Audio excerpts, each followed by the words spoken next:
Well, beg Cavan da heb sin na dalwala agus ide Kelúran sa Tyrone. Anis go garad cíimi na fórna mohan sar fork na himar. Anis ha mi can clog a chasa siar caiiciis. Go buan na mór an chaváin agus Tyrone ins the bouty lechanis.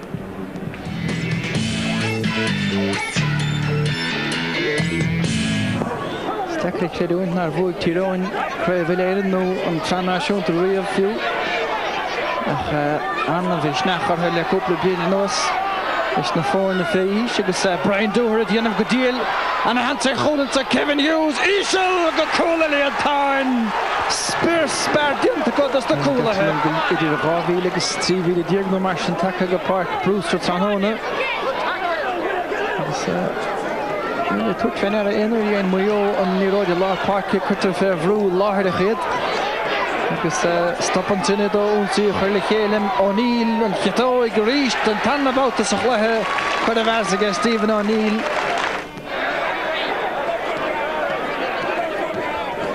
Colin Holmes bud an chinsin is decha fad le Stephen O'Neill. David Heaney dír aige siúda husk ach an an neartléir aige O'Neill an congur chuna chóil agus cadé mar chóil aige O'Neill. Sheshar Harshti Gudisa Cavan Dianam Gomahanson and the Shelvech Mother Bellige Colin Holmes and Ursha Tachkin Kane Agus Cool on to Heilige Tyrone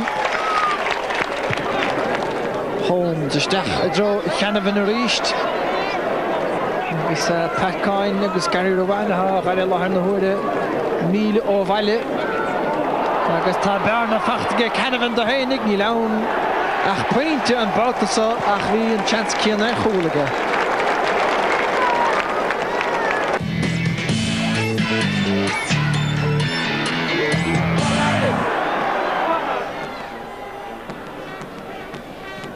Hero Dadestach. Oh, this is John White chancing Jason Riley. Agus a goal for Jack Riley. He's again moment. Goal for Jack Peter Riley. Sugar Anthony Ford, Reece Jellis, Chris Oyena, Jason Riley or John White, Colin Olin for Tigilish Hito.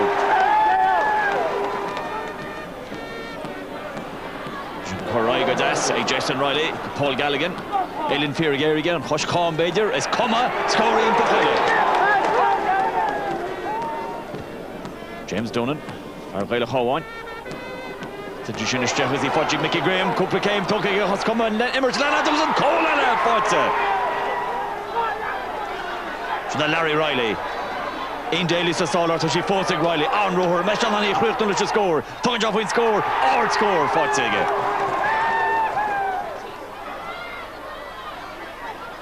Jason Riley, Paul Galligan.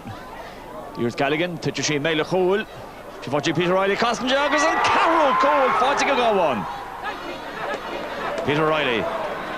Now he is Chris Gentic Tossi on Chawan in you. She fought Riley, Leroy Dort. Mickey Graham off all chance of recording a goal. Gentic!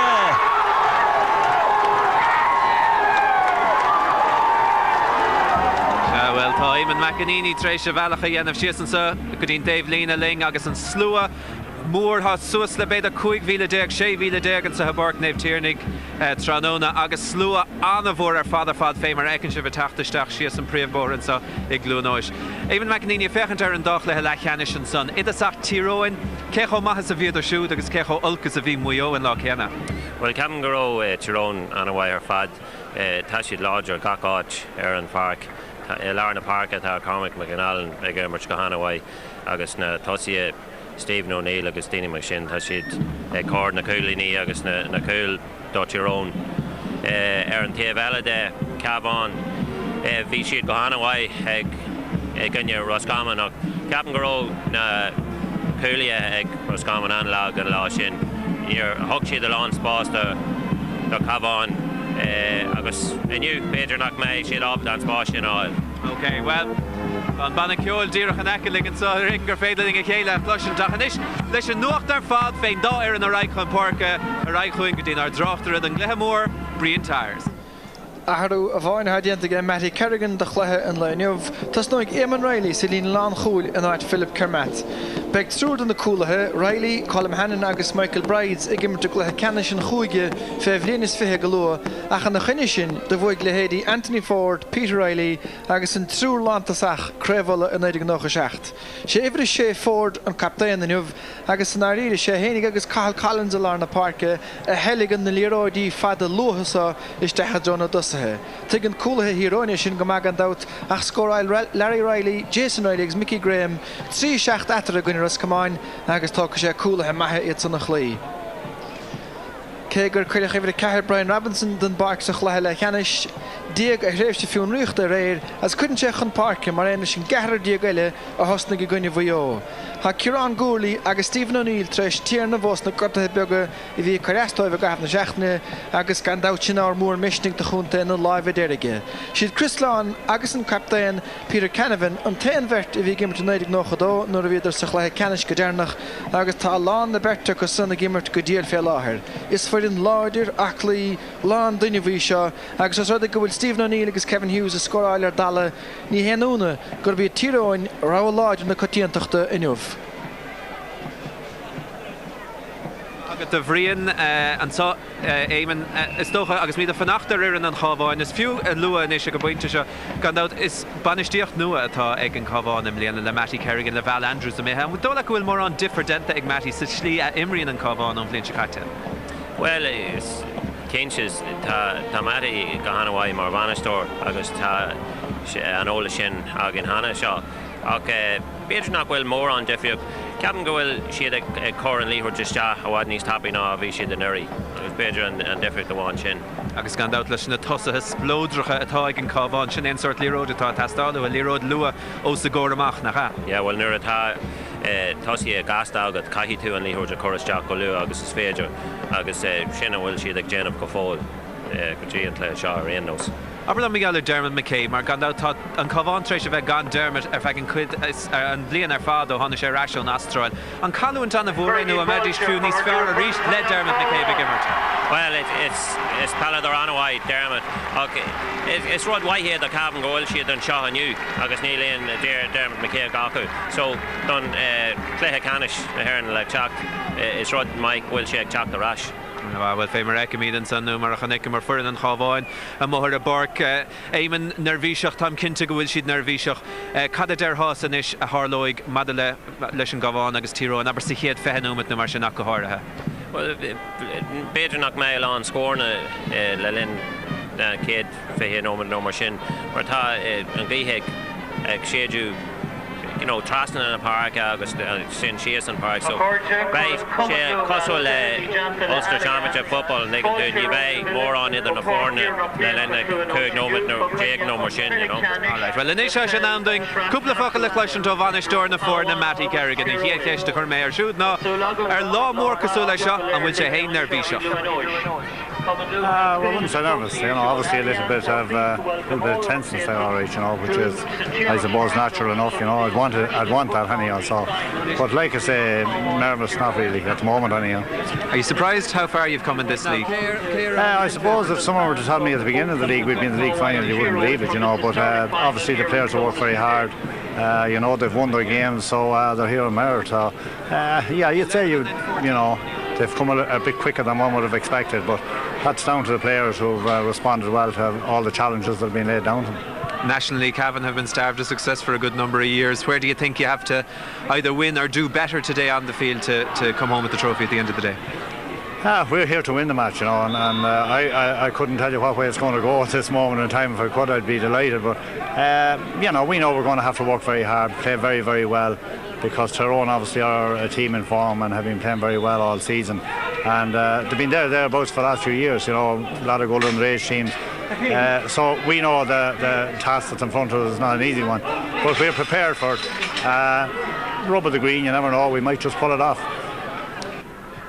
Shaim and the rub of the green, Dermatti Kerrigan and Nismon on the rub of the green of Vegetastal and Cavan and you've Sha well I said Emerch Gahanaway again you Tyrone Cavan again am Shaw will Tyrone and Furnace Far in Aaron again am Shaw Peter Tommy Jack Bacon is Shaw Cormac McAllen Tashan and a large of Isha Mar Captain Aaron the Fern Fee Hen we're away and Claire Canis na Hearn playing O'Hin so Kai Cavan smack the poor air. It's gone out Louis to Hain these tuishkin na Tussaha Yoha Nanam na Hashin Galer Kurishid Scour our group of cool have Brian Dooher, Stephen O'Neill, Ger Kaplan, Brian McGuigan, Kevin Hughes agus gone out and Leach Moray Hain, Peter Canavan agus a reach the Stocha Bader Imleana Fuyera Gavai Peter Canavan Crave Nashun Tavant. Well Tasulag go my chance Agation all Winchama is Palador Inspirage Peter agus Law Mar Shaw by Tyrone ag Bacon leis on Inspirage hug done Fern go lair. Well, Cavan is sticht the Tigers let Tyrone Eugene McKenna dinner this na Banish story. Art McCrory gone out on Banish story the fad it Berta and so let Hamelina to us. August Horisha Keston son of here Art McCrory and will and stiff Tyrone and so has a going and Talanica a will she ounte and Crave unter Tochtach Nashuntish in the Wochen than Gedo. Well, we'll find out in our show's time. I have no doubt but that we're capable of winning the national title, but this is not the one prepared one to win, but we'll start with this one anyway. Of course, you're coming off the back of a fantastic league campaign, the team that everybody wants to beat, everybody considers it the early pace setters. Is that a mantle you're comfortable with? I think that we're learning to be comfortable with it. Now, we've lost 2 games in the league campaign, as I think Cavan have as well, and you know, we're happy with the league campaign. We feel that we are improving, but you know, obviously championship's the target, and we've used the league, if you like, as a lead into the championship, but we're more than happy with progress in the league. From everything you're saying, it seems as if today is a first step towards a great goal that you hope to achieve by the end of September.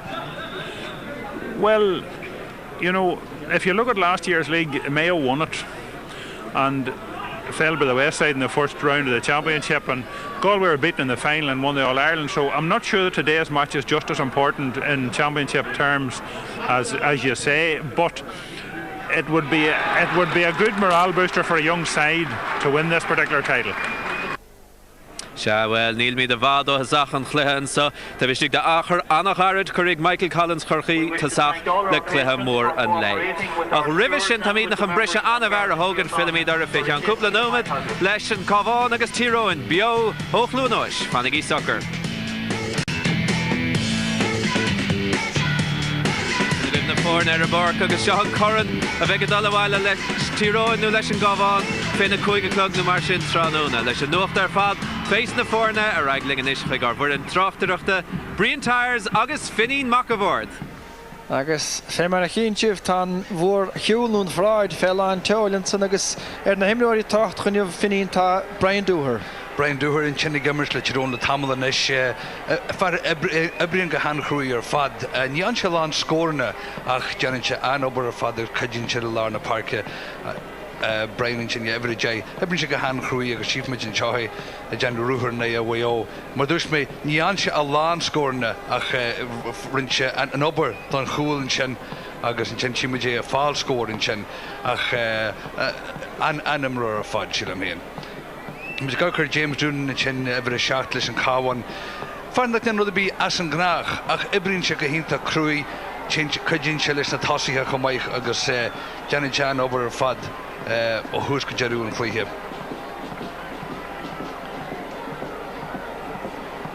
Stephen O'Neill Gimmers ever a Hinyag and Chen Tyrone to Trish Immers Kahinta her fad Sasra Kirachula Gashap punches Fiha Fajega the Shen Dog Richard Fad agus Visha Gortin Jina Tasha Ration is Gimmers agus Noya a Warkel and you by Anthony Ford Captain and Cavan Farta Gimmers her bar Fad Emliana agus Grisu Erin and Tamar Fad. Chief Majanish Stephen O'Neill and Sean and Cavan and Ori agus cooling Glaucher Fad in Chenige Animer or Fadaton agus Intertauta.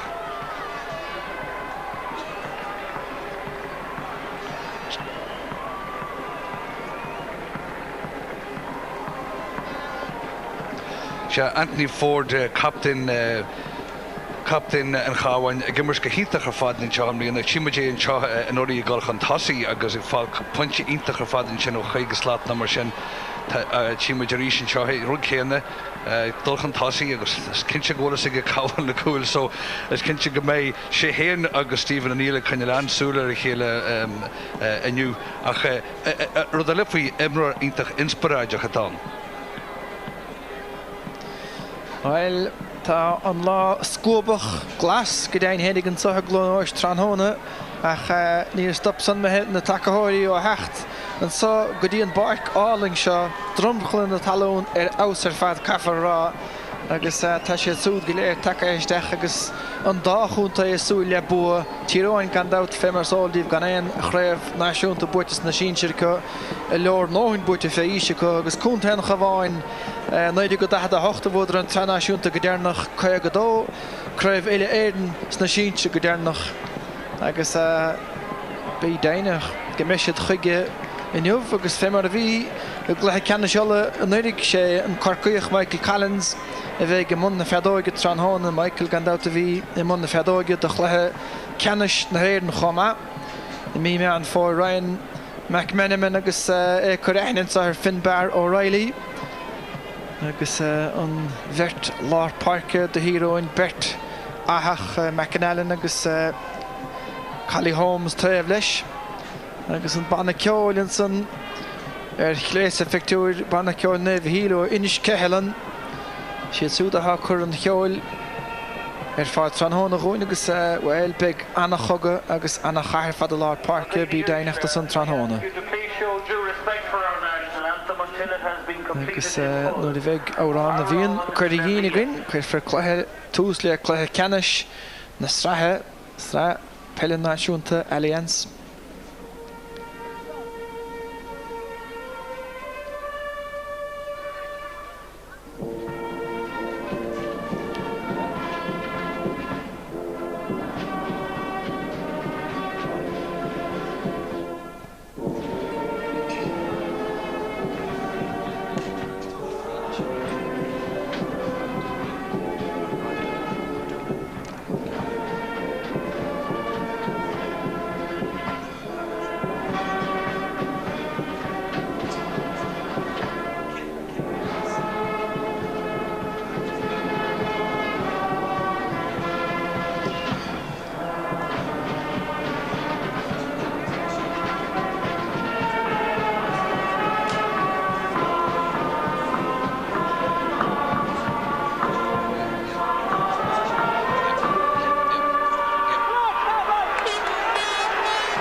Clashin goil crever na goláistí bí butige an scoil fabuln san na main agus hochtar de irógan chaváin I gimmert sa chléis sin bhudar bhéla a hánis bheo chléthe bhí siúla stóri man inis ceithlan Tranhona ach ní hé sin a ché seo an chluthe mór mar sin chluthe mór na strathe Pelle agus go chéine na cheart agus Tyrone I gimmert ó hebh na láimh cléis a chiad le cóir anna láidir gaothe go atá scóbach titan siúiristeach láidir go má agus hena féin finín a harútáchtach. Harútáchtach an sin Neomtain de bhí James Doonan a feine fiidir Cavan tá siad bucha ar neisris fé mar a bhí ach pesciile Collins mar sin a gola bhúchan í chahairteach agus an cluthe strathe tosna hen son Cavan sna ganthathe gorma agus hena féinnig Ford agus O'Neill a cuilinn cléanna chéalann san agus chiad chaid méisteach a dro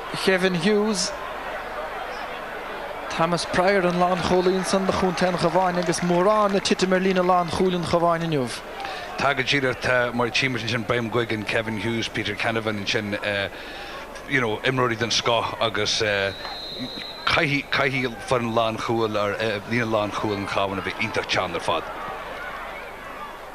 James Doonan agus an Council mehanní sa hébéidir na mar a cap sé roiach sé agus fechta go deasa Larry Riley Cúigur Riley well Cahra Riley agus O'Reilly a sé Finbar agus níl de greáiricha ina meascach Larry agus Peter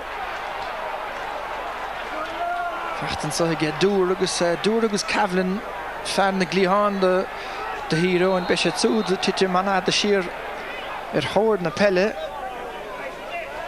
Well, Chimis and Shafal, Amajak and Chenig, Emron Cavan and Chenegus, the Morgan Garden in the age. Facht again, Dread Lear Martian Brian Doerstach, a draw Hughes bout to Vinella, on Fairmore and St. Thomas Pryor, on Mullion Erin, at the end of Goma.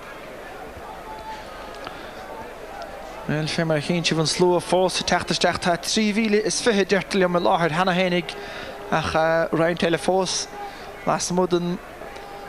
Bark and stuff Glenosh.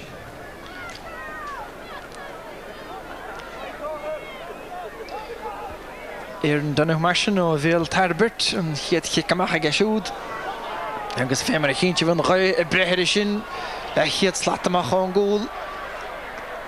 Sfaragun Gannon, Jared Cavan. I guess Ashley didn't go Dassiga Cavan, the Hennigus, he Taman to go hard, the Stachiga, Begana, yes, shucks the 40. Well, sin ga hans carher fáil ag Tyrone Hanna féin agus bhil nach ní siad a soch síos go fáil. Is ma chruthag sé an spás do haine Cavan gan out de fuair lech na himara sa chluthe le cheannis a gcuine bheo ach rá decar de bethe sin go Jarlath Burns an lá chéanna annach chuir an daimiróid Tyrone an lásan iad a dul a bhaim go chéine agus O'Neill. Well, fág a chanéan an sunnagus fuair sé sleap sa leachrámach pesciil le fachtaige Cavan. Stephen O'Neill, All-Star na bliana sa caite, leanna chiatóig agus tá sí sin an ard go deoch yes a chuigan count Derrig le chuig Counson. Well, 3 chans agus 3 chin chuir sin ag Tyrone beidir nach seansna den scothbhíonanta ach ag an am chéanna tá sé a fáil neart den imirt agus be an Cavan rud éann níos teantain sin ag an chúl.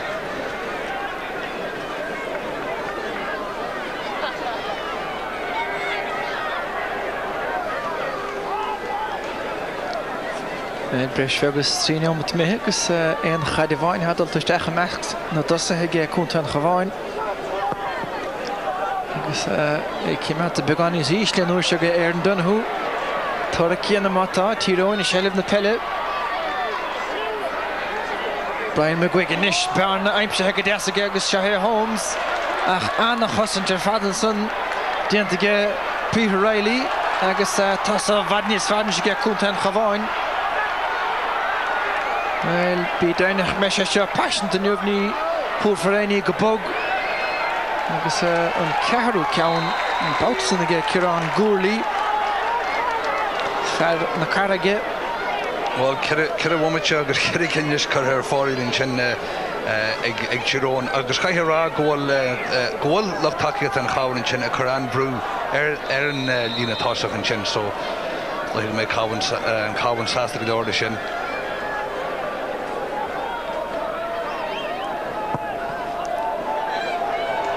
And the odd Godor East and Caru counted him lech yet slap the machine on goal. It was Anthony Ford captain in the forne. It was Fairwood Moran and Brewer in the old Unspradul Chef Ford. McMenamin can keen giddy doer. It's Graham Scruggle son again Michael Brides there. Well, Shilling Grown Cartigan Richard Liggins the Nimmer's called Raya Marvi and yet Fossick Brian Dooher agus Tassum Gur Hogshe Anyam Michael Brides and Chinnock Shilling Grown Liggins the Nimmer's called Raya. Cref Jahna wint against o Vaden Gluenosh agus Cahna Kiana Tram Gomak Kiana Lechuni Deringach Rimishin and Fat and Hits go Fachtige Brian McGuigan the hero in Scorvi Tiltco Gamavish. Well, sin chead the ur sin goir Brian McGuigan chance agus thug sé go hálan ar fad in sin just hanta sé agus chuir sé ráisiir a dheasar agus lúb sin líorthaid go hálan ar an trasnan. Agus na ráistí báistí seo. Chéad ceann le líon an chluthe tacathe agus na scáhanna báistí. Agur náid na bratacha bhíar fallúin ar fuair an parc riimisin gluthe ístethe go fáil beag. Agus an coga buirte gláán na lár parc go dtíosa go Tyrone. Agus Cóir láidir gaithe fé mar dúirmar a get Tyrone sa chéad le McAnallen. Tá sé imiad an farcaigh go sé chu fallan ru ag an chonig man réiteir ag tuairt áda dogáil den farc. So ní ná rá chéint go tíag díireachtan. Mickey Graham a techt fé in na pellach Chris Lán. Gimmert an mar a bhehas a fell ar mar Lán choí de Tyrone agus dúthir. Anna chud den nimmert ag glíhan ar gheisige Tyrone Tranóna. Léargus maithige dúirin san ó níl brate las mothige.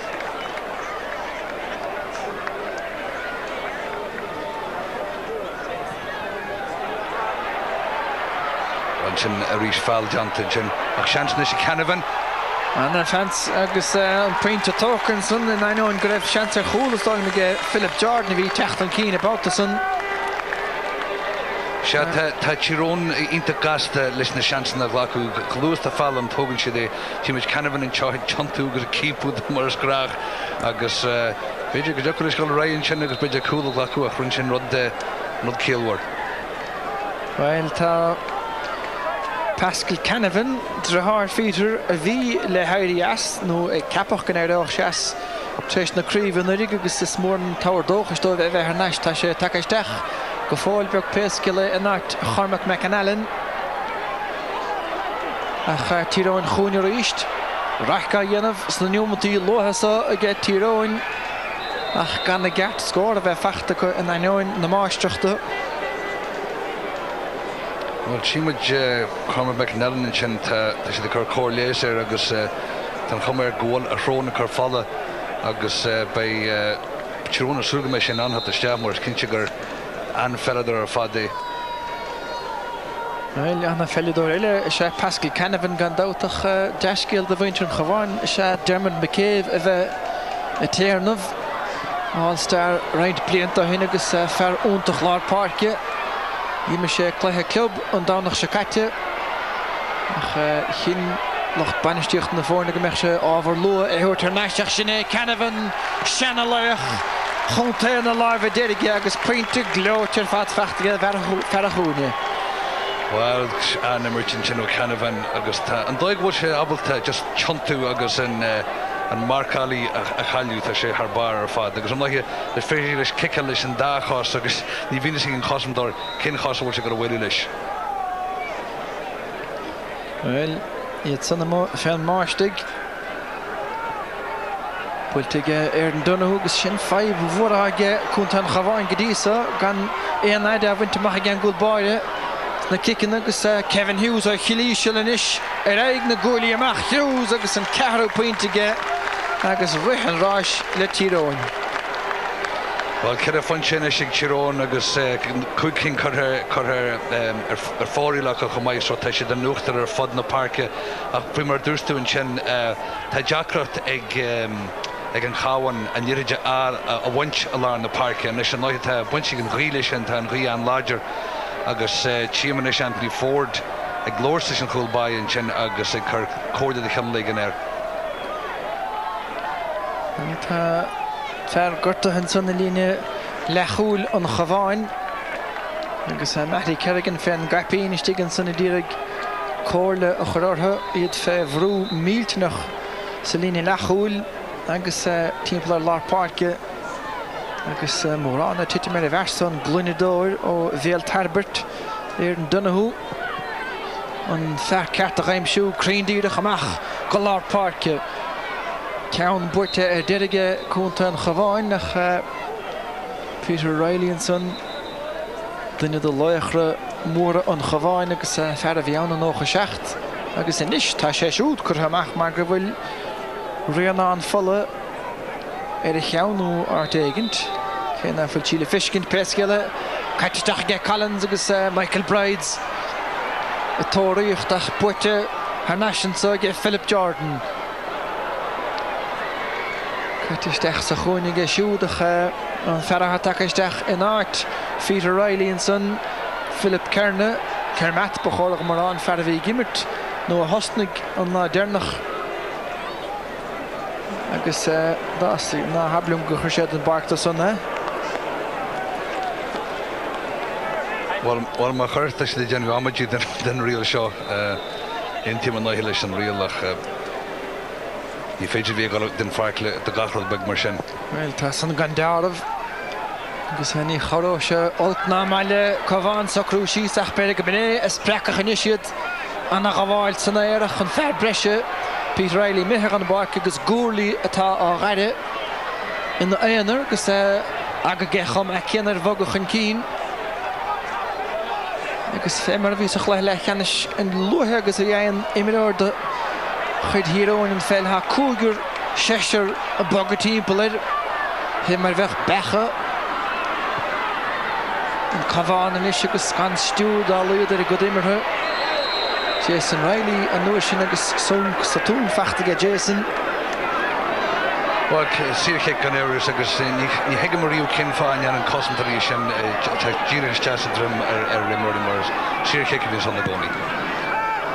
Tyrone dorachan is se glúinóis caitisteach a méle bháide an lán cholaí géirí an áde agus an nó beta cuine bhar gholamún cacuochta lena chéile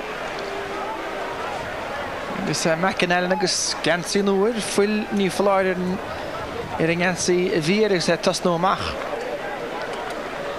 Tíimiid an seo Chris Lánach ligin den dí réidir maithas a lá agus Cartig an Rachel Cavan taringú Pascal Cavan chun talamh sin agus Sirke amach.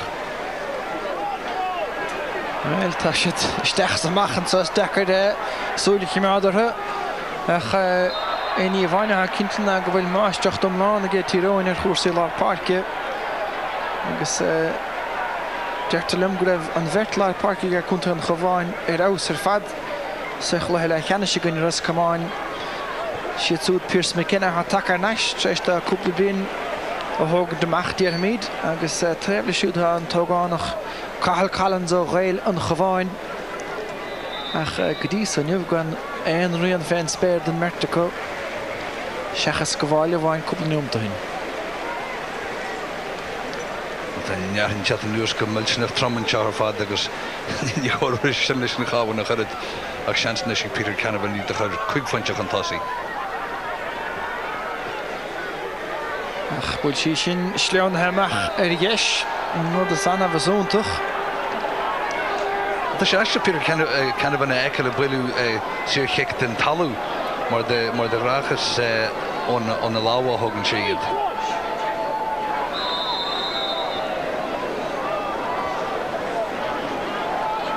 Well, chuig bhíle is fithe ráichiad sa dahad a deirtalim an slú ifigiúil an sa de chluthe cenis na strahan báta dénach i dhéimar cúnta an Cavan 960 an dahad a 9 míle a bhí a láthir an lás an na barca chrócaig ar a chaileidir a gine an dúin. Tyrone a ríist an uachtar an san na mest me lechúil agus ceann mhór ada an stíl go déin héna bhí in úsáid ge cúnta an Cavan teach le lechanne ach na fáiléon rion de fiscithe fós agan. Brú Carter Thomas Priors a teachta machchan san nach ní roi chinnte néchar a dhéach sé go hénig.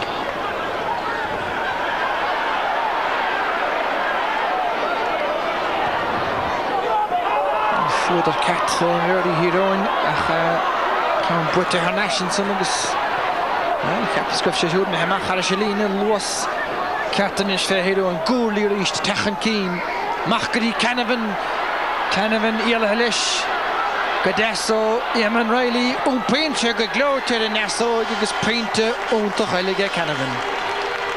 Well, ní féidir spás a bhí a thustainnear seo tá sé just th bar ar fad agus tíimiid sin seoí an beidir gur thug sin iiritin den talúach Jerry leis go bí agus ní le íhearach coppla slát agus punchínta ar fad sin agus tan chumir go Tyrone a droblaid in is.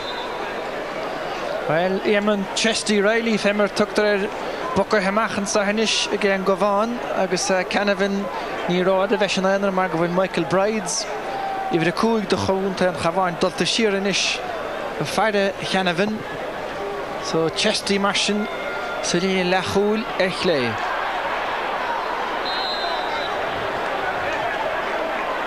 Well, fríise van so das na coola hen chiad ceann le star is doch a buirte lá parce go ach bar a roimh prepáil tappaig se chuin Cúntainn live déirigh about the bhain eile. Tá sé nómad díreach méthe sa chluthe agus gan éon scóir againn Cavan, gan éon cheann chur fóra ilfiúcha. Agus chun de seo an chluthe le cheanna sé gcuine gom nuair a héad Tyrone maio as a slí go neamhaiseach.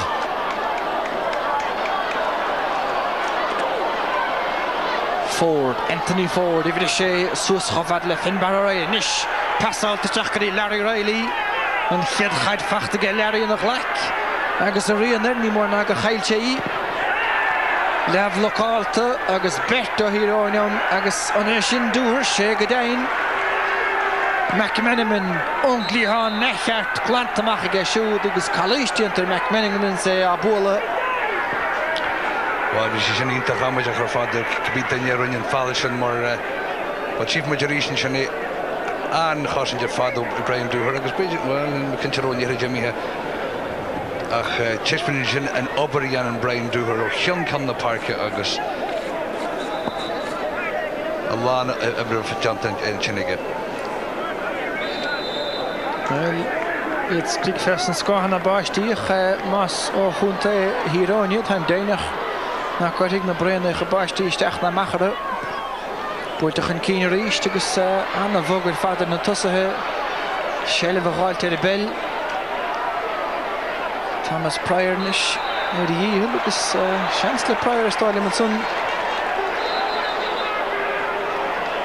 Well, beidir an Tyrone Cavan siúcha in sin nach seans an iscolar an onsaí. Agus James Doonan ferra gimmer onkel Willie Doonan le Cúntainn Caváint na dahadaí. Agus ceann gan éon tróir i puin caiteach ag Peter Riley. Conor Gormley, duna dus na daoine nó tá tucaisteach ar bhfuir na mbliana. Bhfuilsteach gur ógánig idir fad georis. Anna chud an bhfuir an feibhlíon is feithile gáibhlíon nóach Gormley go háirthe agus Robinson sa chúine le Bert nó glan sa tra a beheadú den mbliana. Agus go daon hénig a Cormac McGinn leis ar a dóibhlín agus roi sé díon go maithar siúd. Áit a gáilt Ciarán mína gan dát drochártú buinte go son agus an chumern scéal péascéal ag méidir go meach sé mó go ceann tamil ada. Nis ceann san caitisteach agus deire hir Cúntainn Caváin ar chlár a scóir agus sé Finbar O'Reilly i dhéanamh eachtamh. Well, bhí sé sin ítach deachar ar fad agus tíbhaint an teoirí sé lúb sé go hálann ar an trasnan agus bhí géirga go bhfuil an Cavan beagnach ní nómad déag mí sa chluie agus sin í chead scórdamh agus ní chead fiú seansach go scórá. Agus ceanna le buirtean son Paul Gallaghan. Stíl dhíreach a chuirdir a bheras a gine bheo tá sí bhacha sa bhfuilinn ceara go eolróch sé. Agus na fir bhórinis Stephen O'Neill stechan sa a scór a bháin fachtaige Philip Jordan in a glíhan a chlé han taction céanis tíanta ge Ryan McMenamin a glíhan eile. Well, tan chluiche fáscail suas inis agus nimirte galú cheann can na park agus chonig majority sin Brian Dúhar a genú an obair in chintá Ryan McMenamin a chaiharrág a chhlaach McMenamin an seans go gleáte. Fer an rámóra sé Ryan McMenamin fer eitce leor ná rimir a néchar leis an gúnta fá ís ach bláthú cearta teachtar le blian nuas nó mar sin. Is Pierce McKenna stech sa chún agus fachtaige Mickey Graham dhá chúla ag Mickey sa chluthe lechanis. Fer a ghail an Caváin a fáilt anna dheacarí an spás a ghail.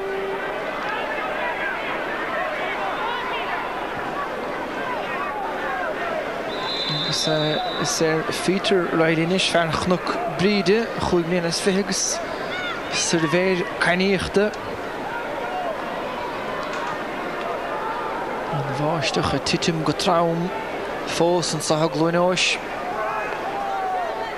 Nis dahad méidir nó marsin ón gúil agus an ré breithir siúd a tólingt stigach gan éin i beo a geirí an samnach Brian Robinson ifir a ceithir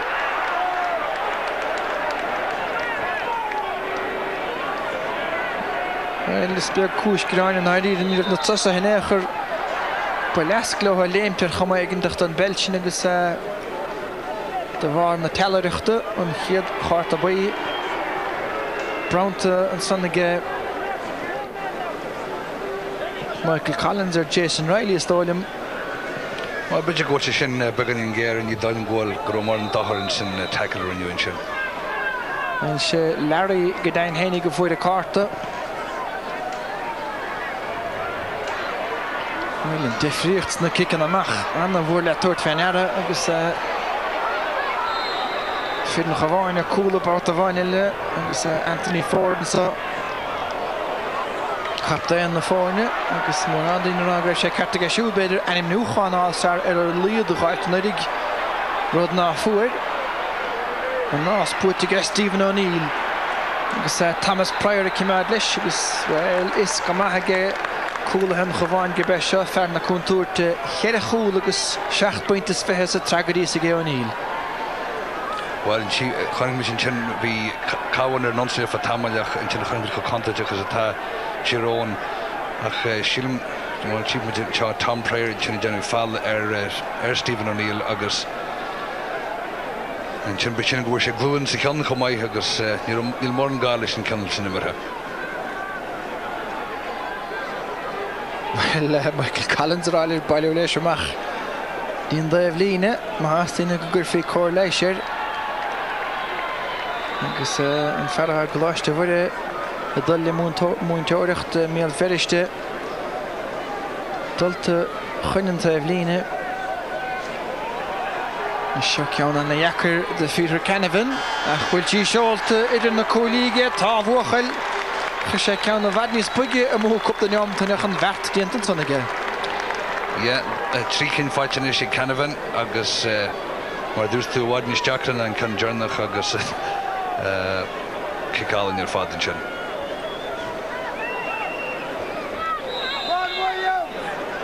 And he had scored kick say marsh and get Tyrone Tranhona.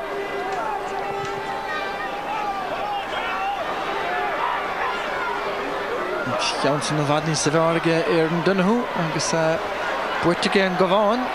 Jason Riley Tachtamach put a shoulder reach Mata. Anna Gola Anna Leap Portige Larry Riley in Sanada Goalie agus founder or Bert Ryan McMillan the hero and Graham Chimad at a bell Graham and Vartige Larry at a bell about the sun Rag will taki hero on Inter Channel father agus the Janu but the Inter Jacker father in Chandon Cavan. Shafana fil fikih Moran again, Jared Cavan. Vadni se Ekali Sakhla Lakana Shakhtaru Ahmad Yantan Sahage. Ili Anna Yermata gus and Deso Katigale gus shin score glocher vad first Shervalar na park gus funche on pointer Machkahalin. Well, Madur TV she queuing the G-Shaw ach ni rosgne for Tamal Jigajire we should Golianovic had Loreg Farti Vestite in Chen agus Rinchan Rod Bayakra fad Lubshan Yere agus Haran Sastan agusin Kulin the Scoher fad agus the Chirone Tarrant Hul Nation which is sharp punch Chantasi agus the Cavan of Dublin cap me in.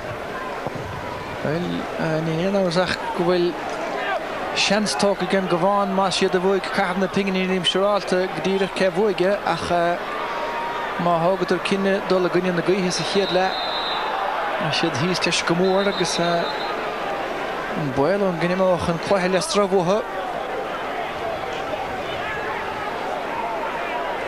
speelde gan dat heb gemoinig kon aan Cavan en kleine kennis mag in lene Matty Kerrigan in a mask is toch ach well, tá chansen so better get Mickey Graham mag een vroeg úsáte go dain séach ge Simul Chris Lani iskin so agus Bill Carta who to get the Ryan Robinson. Well, bit weg met Sharish. Well, Shilling Growing Cartigan again Tasha Colton and some Nigeria Jensen. Anna fast get Cavan Stakadi Kevin Hughes. Agus McInerney na bhfuil fiche sé a raum ge. Nish Kevin Hughes reached Farrell fil fikin Murana shin pass alling Cavan takeirtige McAnallen agus an score fachtige shoot in the horn ach glúisecht an score son get Tyrone. Tyrone gimmers haar bar fad agus den kommer and scan the one Cavan. Abad rod the bihi and Iliof chin agus Chimish Hughes and unseen shaw agus pass all in your father's down chin Cavan reach Cavan doyle she abata Elu agus an chin fi McAnallen just at a valid agus and ta Jarger Hiron nar na chuirse cool an sin agus cé go mé deúlas an fluige am rud go bhfuir se cool. A tíimiid an scórin sin líbainte gona hían tá an Cavan a droblaid. Agus mar bhar a gachtan na sécín leis chuimúige Tyrone agus is léir go bhfuil na seansanna agrathú go bog acu. Stoilm na fáiléon cheann chuimúige chunta an Cavan fós pointe bháin ó chic sleasa. Agus is sport mar thora é sin idir go díochtaí ach ní léon chut néchar ar a go dtí mar chun tosaigh ná timpeall Lard Park inis an módíireach caitisteach a dro an chúil a charíist Conor Gormley stáilm an Bótasan go thúd arásach an son agus Machcaní McMenamin Townsend methe sa bhréachara Peter Riley gún póisteach a dro na ciatóig agus an taction dianta ge Riley stáilm an chiad scóir an nimir tige chunta an Cavan. Well, bottom an lá bhíonn sin ach caiithú na seansan na ghlacún a bhíon na bottom agus scór alíonn sin an Cavan agus tá coppla eile dhí go géire acu raibh leahama ach ar a líad tá siad a fanna leo baganín. Agus Galligan inis agus beidir le cúpta nómad go bhfuil siad a tasnú ríiste na caiidan na díirecha a chahabhaisteach sné an tána cena sa chéile. Ach Chris Lawn ó leis an Counson buirtear Anthony Ford agus laistigh dotha Kevin Hughes ach anna chosan go dóige Ford caafar rá weil bhí sé gáthraigh nó trí laistír de Kevin Hughes an uaisínach tháinig sé suas leis agus an Cavan inis an slú angrí sa Chesty Riley passáta go gláirte go dtí cólaí sethe James Doonan a tarach fan a talún ach an áiríre a sála go tháinig Larry nó Jason Riley ina ró agus ní a bhéon do lascach tarach ide. Well, it's mór an trú é sin mar bhí an seansaí Tyrone can bhhain den farc agus tíimiid an taclíntaach an sin Anthony Ford an captain agus sin go bhharrta sé héanaan sin agus animir ar fad agus trú na bhuiil scór do bhhar. Well, fiechan Anthony Ford tá Kevin Hughes mar lecholí láirnis go Tyrone agus tá Stephen O'Neill stig timpeall ar a gcearnóig. Sa sléir na fuilte take a chuige hénig gón mar tús an hála do a mórthir a dóibh líne.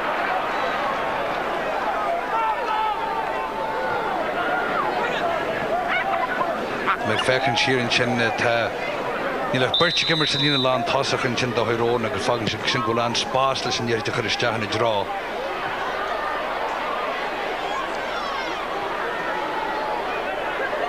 Michael Brides a déanamh go Mahanson agus a Lard Park feic na rást buirte ge chunta an Cavan agus san an feibna a gascairt an áiríre.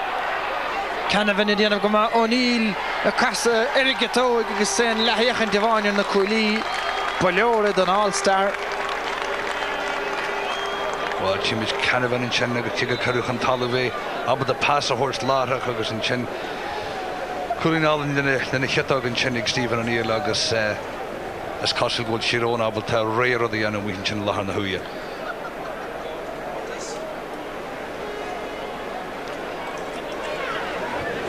Bháisteach fós istella an nuasansa a glóineois agus neidir be Tam Pryor an lán cholí atá sínte ach pesciile tá comórta nuamhgain leich na chléthe seansa gutsa an leich sinna animniú léig ar an nimhir sin agus ránig do leich chénig agus an dúis ná berta dul gurí cléthe ceannis amána na strathe corca gunna chiilchaine an nóla séile an dánach sa chuin. Agus báta bhaine le nimhir sin go leithe tú Chris Lawn a ríiste díanamh go maithan de héróin a measc na gúlathe agus anna chuid cainte riimiise gluthe lína Lawn tasach an Cavan ach buaite glanach a go díosa sa chluthe seo. Le thugam fa dearann sin fan nimir teag Tyrone tá siad ná an cluiche garid agus an cluiche fada a chuir le chéile. Pás na garidide ach an sin dhearid bre fada. James Doonan an tééis sínsere istáile mar an Cavan agus seans leis an san gur bhaintse Eamon Riley amach lena fes. Is a chun a ggéalúch an cín ar éistead. Colm Hannon buirteach an cínig a siúd. Michael Brides duine de hrúr a bheith das na cúla a bheith a gimmert a gluthe ceannis an chúige ar an maio las fethe de bhí bealtaine. A bhíine rún an gáil ach bheith sin gan beise de gimmert sa chraibh. Caicís is an láneamh a bheith an Cavan a gine rún an gáil agus seachtain dar giún. Big Tyrone dulchan park a gine ard vacha.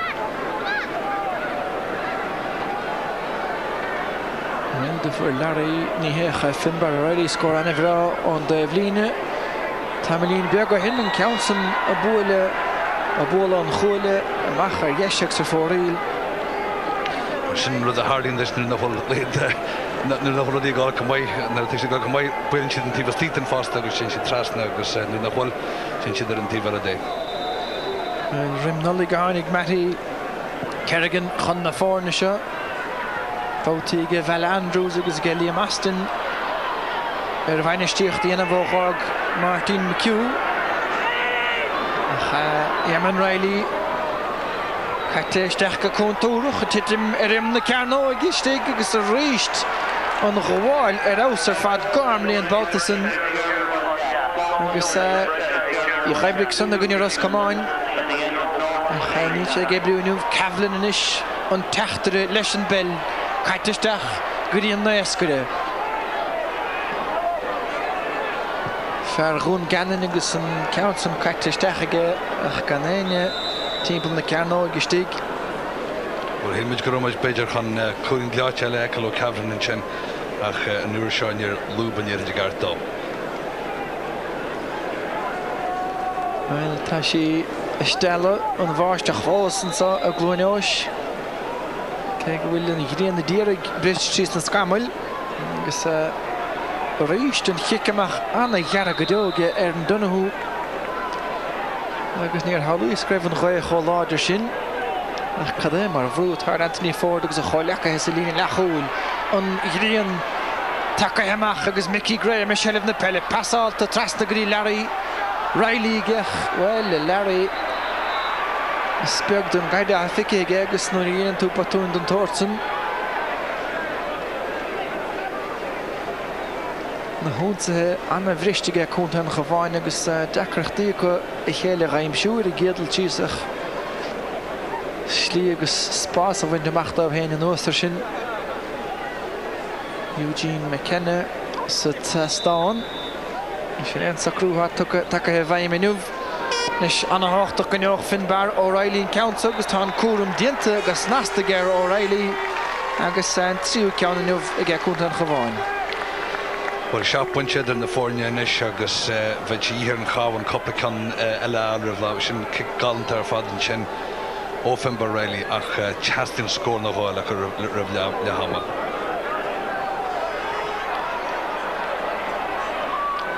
An bháisteach glanta dúr agus McMenamin agus anna chud pasála Stechan san agus Stephen O'Neill chun cíine ríist ar Tom Pryor láthaideach trúr taobh leis a ri Steach go dtí Cavan agus an báutasa tá sí caitear chléige Cavan. Tá mis go cláta sin ar a bheith fechaidir ar Peter ag Jan in na mirú sí hímis le Januig a chuir de chur an trasna nach bína lácht ar choir go maiid.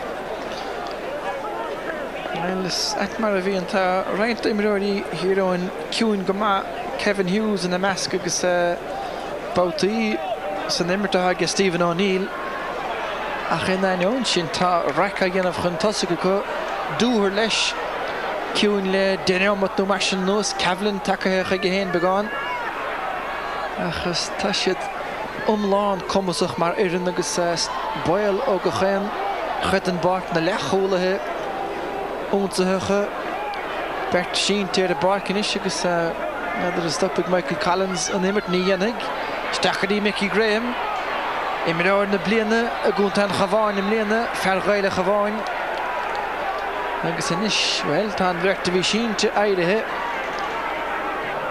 agus enim chanar garmlí tóga ge Michael Collins speag le déana hána déana bhí an mátóir go dúsach le caiimará Seachas chóir haring agus mar sin dé níl dachar a bís a chuíthe go dtí seo ach an láidirnach na bhí sin Joe Kernan in sin óhard wacha agus chur simas a chuíthe a bhí me chun rá an sin an láidirnach go dearn líon lán hosach an Cavan scris ar as Cavan agus a régan go dhéad feiceach go dtí seo. Well, ní den géadú nuamh Caidáard caiitisteach a mé a bharde ge chunta an Cavan ach siad na cosantóirí a gcónaí a bhuana agus sinné action déirigh an chiad lehananta a glúine se glethe canis na strathe agus Cavan agus duine berteile a déanamh arás ar fada híráin iad san go mór san uachtar agus na pointí tóca agus nasta gas na tosathe agus ag deire imar sa chiad lehananta tá an Cavan go mór chun déirigh an ré có sa tarna le agus beise de súil le sprid a ráilt á bhetí ceirigh nach pesciile ag deire imar sa chiad lehananta femar dúirt tá Tyrone 6 pointe chun cín Tyrone 9 an Cavan 9-3. Chance an taobh lína. The game, we're beaten all over the field. There is a bit of a breeze, but it's certainly not a 7-point breeze. And as we get into the game, we're going nowhere. We're not picking up breaks. We're not making the Tyrone defence work. They're working it out of defence. We have to really work hard the second half. All bar one of the Tyrone forwards have scored from play. How do you stop that? They're running at us, but they're developing from the back, and we're going to have to stop them developing play from the back. What about your own forwards? I suppose as the game went on, they got more into it, but I mean the Tyrone full back line, any high ball, the wrong ball seemed to be going into the Cavan full forward line. Is that fair? The wrong options. High ball into Mickey Graham. We've been totally outfielded in the full back line. Even the last free from Peter Riley there was a great fetch in the square from the Tyrone cornerback. Alright, okay, good luck to you now in the second half. Your Michael Startling. Okay, Camít na Suila free of Amachti and Chiad Lahashin Dearach Tration Brisha Sonora and Colleen Brashin ex Stephen O'Neill August Beg Rawa Sport Marty McNicholas Vuyo going freshen a Shingaler Tration Brisha.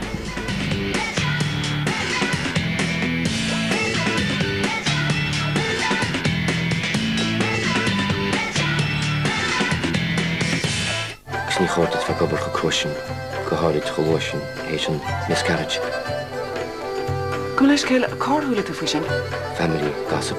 Nes Jerry nílas gom cáhfuil tú fáil chuid family gossip ach tá tú gon thar fór. Fan amach an a chalíní nún seo me go bhín sgúil tú chuir teachar. Níl éon gail adran ach an gail idir doctor agus ó. Begin tú é sin? An bhfuil Jerry a dulthart teoran, geomid amach a Ross na Rón, a nocht ag a fethe cú treis a de.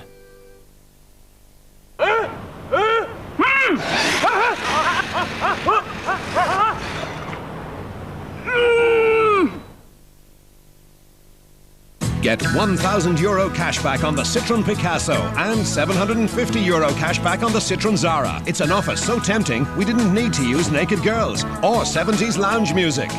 Oh, go on then. This is a genuine, no-strings-attached, money-back deal. Contact your local Citroën dealer for details. Snowed under with dandruff? Fructus anti-dandruff shampoo with active fruit concentrate. Garnier Fructus. It's proven. Dandruff disappears, not a trace of a flake, from just 3 washes. Garnier Fructus for hair that shines with all its strength. Garnier. Can I get you a drink? Why didn't you surprise me? Right, Mom, I need a drink for Annabelle. Something special. Relax. There you go. Something special. Oh, what should I call it? First crush. With 4 new flavours, Sunny D makes the moment.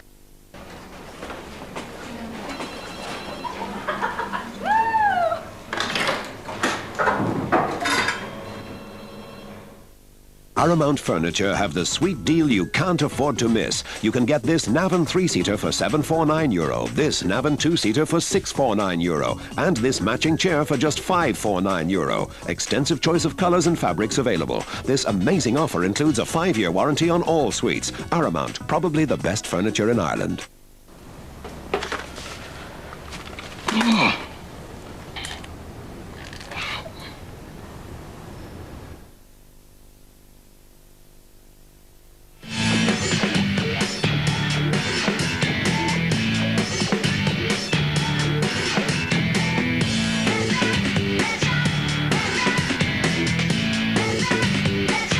Scoring the winning point in the league final last year. It was my first year on the team, and just being able to make the team and to make it then for the championship was just brilliant. So it was. John Hull, Fachtige McNicholas is big chance of scoring a shoot. Katja Harris at Marty McNicholas. Well, sin an cúlín a bhuaig an cluthe an bhíonn se caite gan out a bhuio crednú ná cred deirtalam ghfuil roinnt a bhaintre an chábháin a dul bhile hena hain agus míadach lebealach tríd an cluthe an so degúlíní an aige trí Tyrone go massas a cháintamána seoid na statisticí ongéad lei sin Kickan a Sarah, Negain Gaelta ag Tyrone, Gaithan Deag ag an Cavan, Deshna Curer Foril, Fechershin, Negain Brescia, Curer Foril ag Tyrone, the Mechfiu Ladiv son Tokaka, Vedish As Rark Beder ag a Buintisha, Agus an Tain Hort a Bui, a Wine and son Sikiedla ag Larry Riley. The nations are in Tavelin at time and McAnini. Faras Moinachan Gandout, Agus Eamon ar Valat nu Nor Valat an Cavan Yeshkun to tap the rest of the Well, ag an am seo bei sé an Jackar a go teachtarráis a léthe seo Tyrone ar bheabhas tá siad ag imirt go Hanway tá siad ag glúiseach an Leroad Susan Park go héasca agus níl an Cavan abta iad a camad, you know. An géad nómad bhí Tyrone go mór an uachtar. Caimid súlan é sé reintas na himachtaí sin an géad leis agus is tócha go féidir rá. I mean, ní rabhánach an tain ar an óthasach. It's a céad trocha cuaig nómad dermist.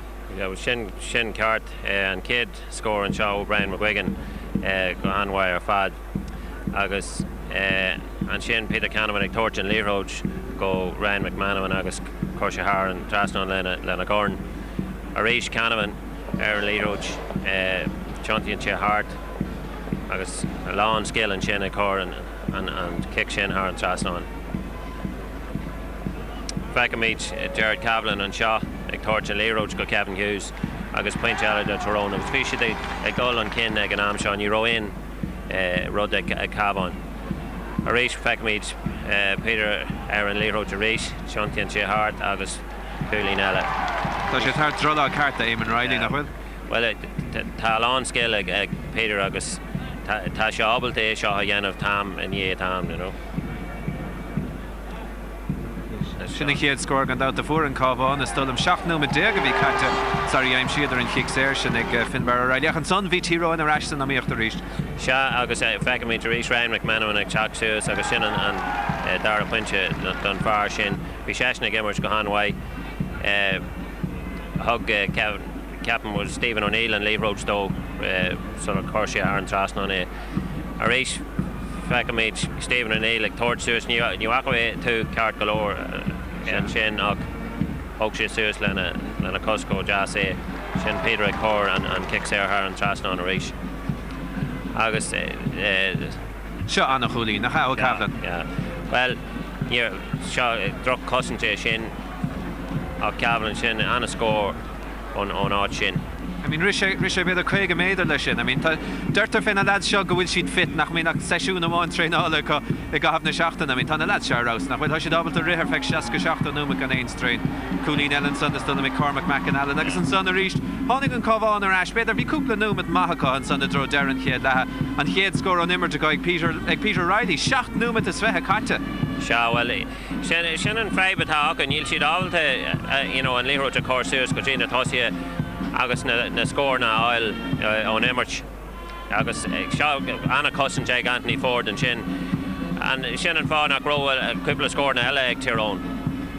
San Coolín Dearnach an is ag Finbar O'Reilly rud a hagan gur béon scóran sa ag letham ná Tyrone degúlíní an Cavan 3 agus conas gur féidir leis an Cavan teachta reis an níos an mar bhí na tosathe sin just bhíidir fan go húntaach ar fad. Well, ag an am seo ní maiid an bheith Matty Kerrigan sa seomid léiste sin mar tá béis sé anjaachar dó teachta reis, mar tá Tyrone ag glúiseach an líróid chu tappa agus is féidir leat é a dhéanamh, so níl Cavan ábalta é sin a cumad, sin an féibatá acu.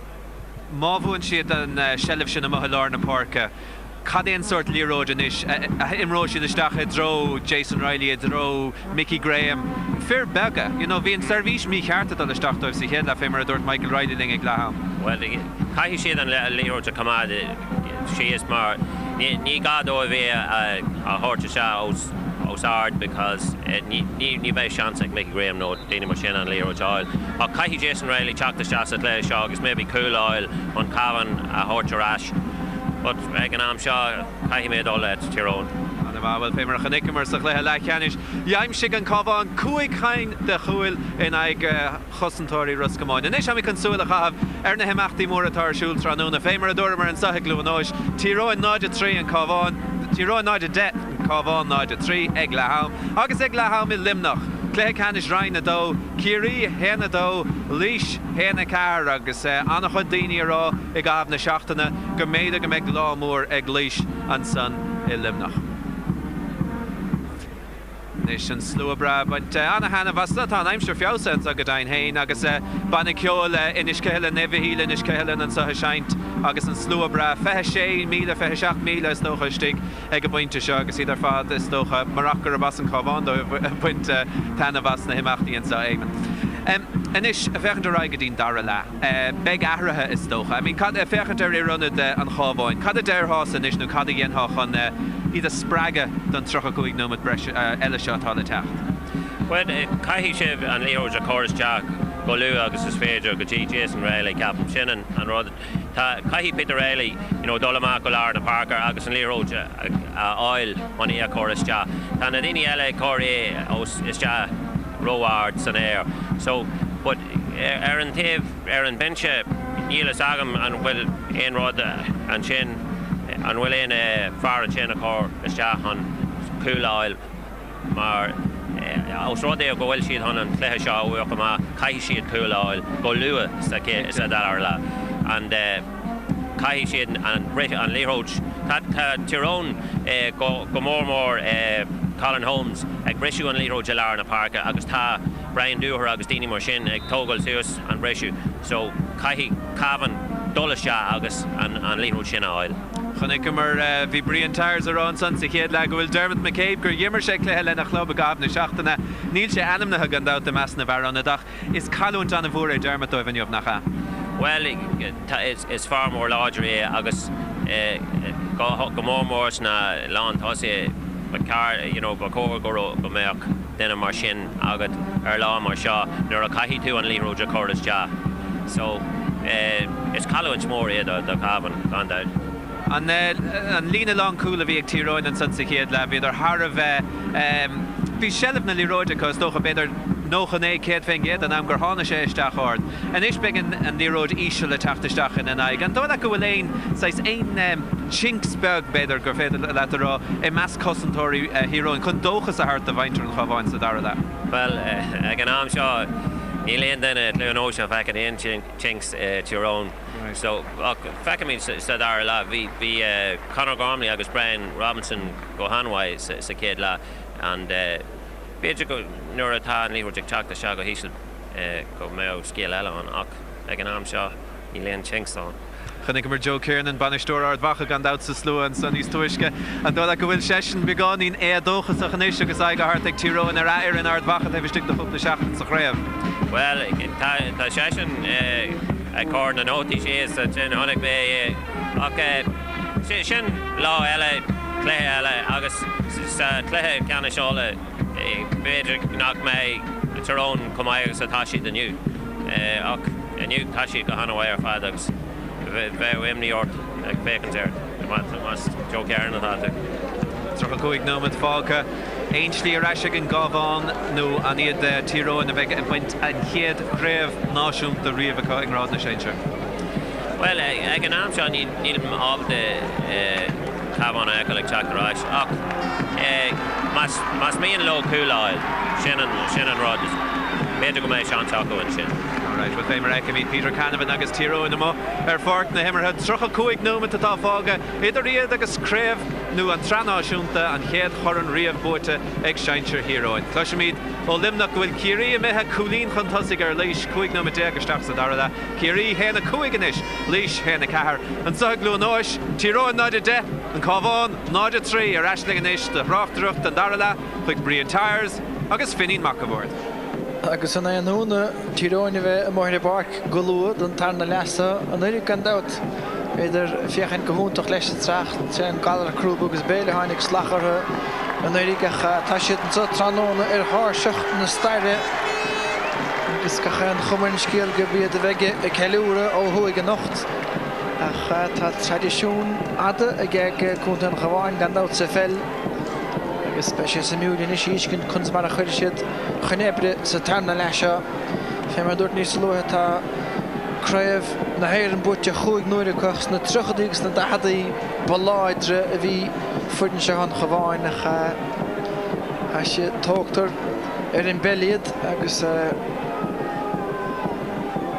besje zo de sole het spontant is raro Vati Kerrigan Saturna Lasha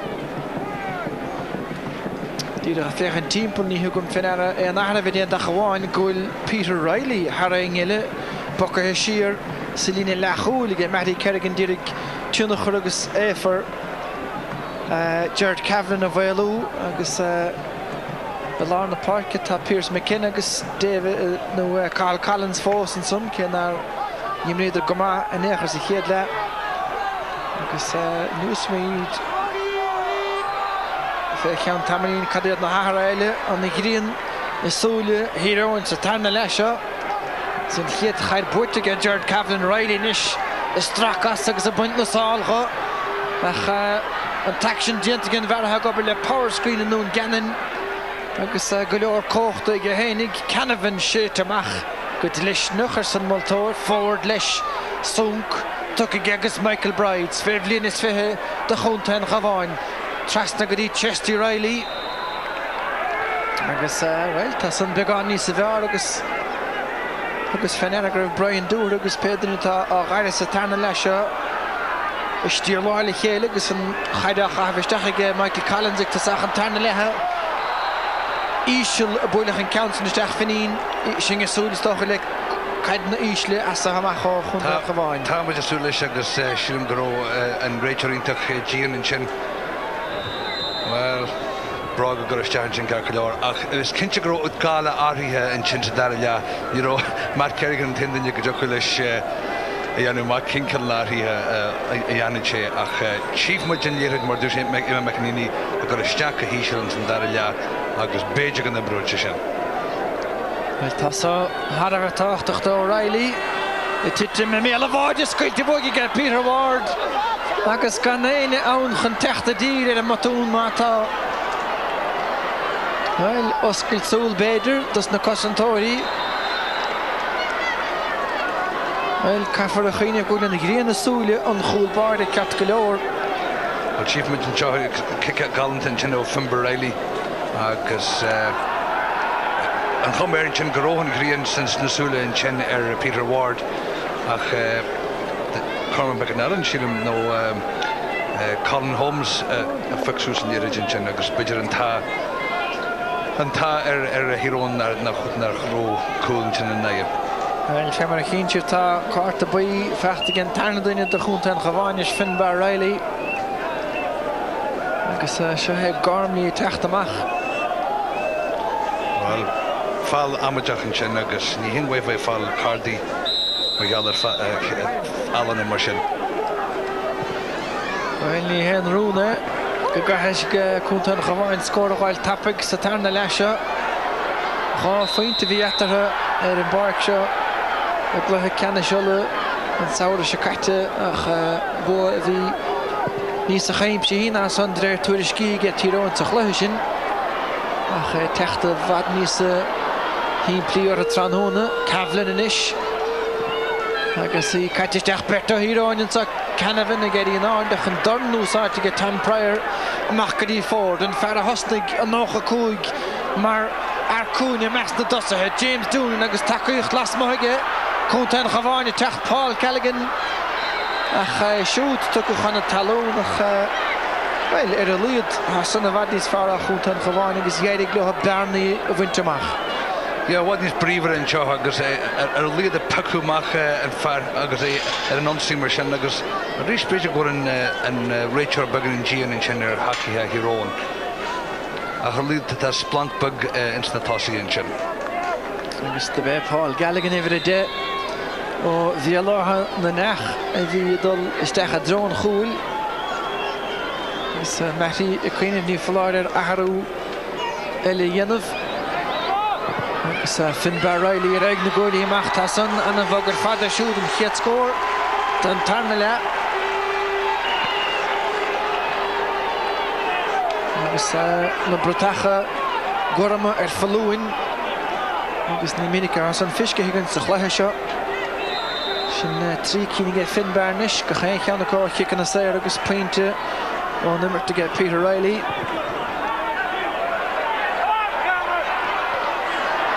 Gan nós go glóirte son again McAnallen agus Philip Jordan trasna go dtí dúr agus leagach poilint son ar ghine das na cosantóirí Eamon Riley. Well, chanim me rí Brian Dúr isteach gan na cosantóirí in sin ní mar rá cinntin déon gróir in sé agus tá sé chun cardál in sin ní dáiln go malí se bí geisteach carda buí fáte in sin. Oh, gan Ingenson, Mickey Graham last year, the vert chosantóir. Agus pe ísin na bhát Tyrone iad, tá Robinson agus Garmin agus Lán gomór chan cínan san istig. Nis stachgadí Peter Canavan, takeíocht lasmo, ach tógan Canavan ar hénig an scóra aim siú rud a dhéanaan.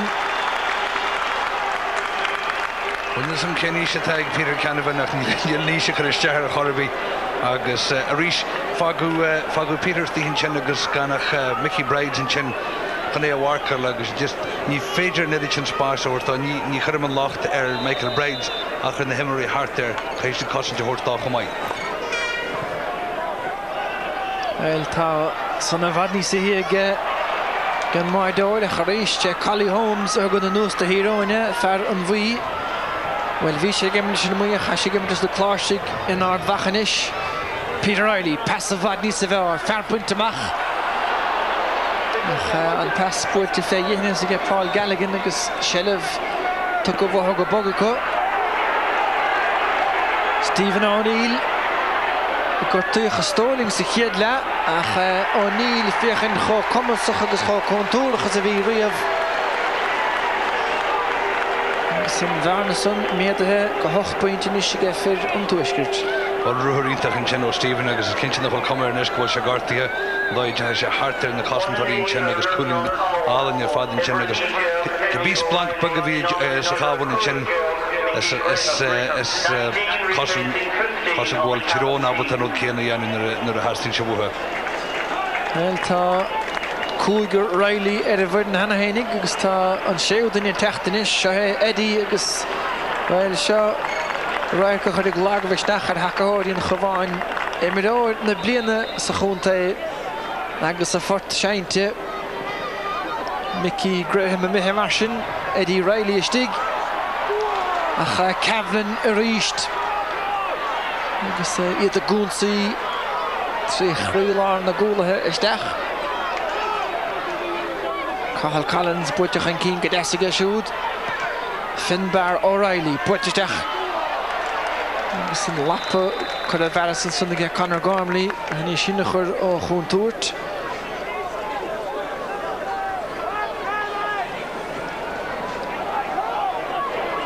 James Doonan is sin ceann deas is de ha méle bháid agus tá sí feachta leisiste go agus géar chosint ar siúlann sanna ige Chris Lánach tá chalís dianta ige Chris ar Jason Riley.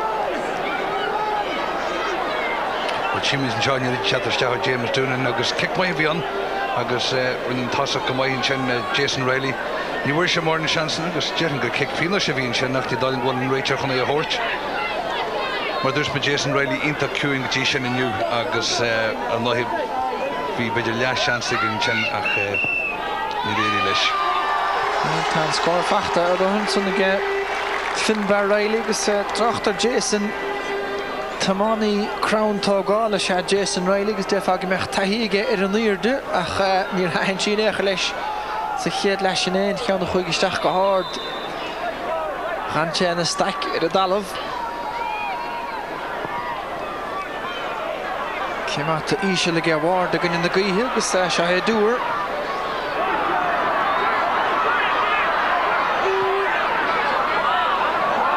fachta haar neisige ó Jared Cavan's lúb de carta se dúr an chuislein le hascún is gáil tríd agus tennis i teachtasteach sa chluinis ó díle bhechis riamh le héad a gánaíocht a Cavan agus tá crógach leis sa díal ba Cavan a teachtasteach Well, na go riamh le héad a scéil ar fáid pelle agus McMenamin agus Finbar Riley wel dofta sáte na chéile ach mar bhíon seansa gin ar an mát a scéil sin na sin ríist bhí sé doichrete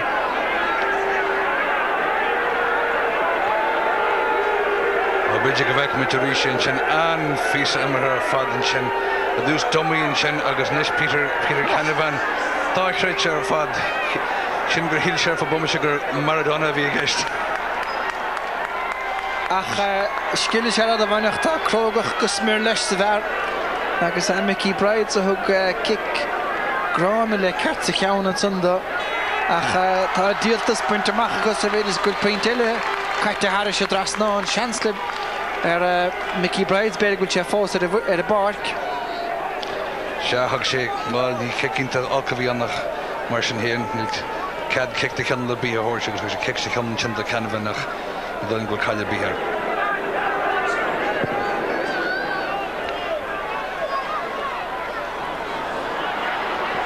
Well, snávan agus a gartanis tá cúnta an Cavan agus Jason Riley take henni sa bháisteach sa chluithe beagán agus an chluithenis fachta a bhaid níos a gaiirimhe agus níos a fashionta agus an cumar níos go chluithe ó chuig go le garta a chun idan seo ó híróin glúiseocht áling nádúra có Cavan a ríist agus Brides críomh risteige Cavan cíapa sciúr seáil tá glána gan versa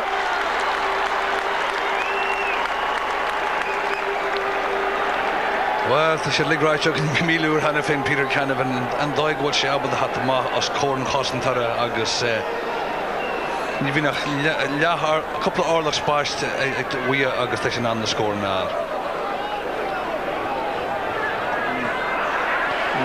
Bhí anna hanske Eamon Riley rí sin a gháil dá máiles dal an ádanna fenna déin puirte Cavan a ríist agus bertagó sa timppla ar caitisteach a siúd Stephen O'Neill níos seantar chúl beidir chustásta lena féinte Well, tá spántas den scó áthúirtanta a Cavan dúin fuair sé sécinn de féintí a gla canis ola an bblion se caite nó an saoir se caite ach ní le áras go be máiste na mochalíne bheith. Well, sin grúis mé drobn chluithe go bhfuil le ceire chúil agus seapointes fiche fáteigh Stephen O'Neill Rivan lániu agus tá sé chuir leis sin a rí sinniu a tríomh cin fáteigh I go dtí seo.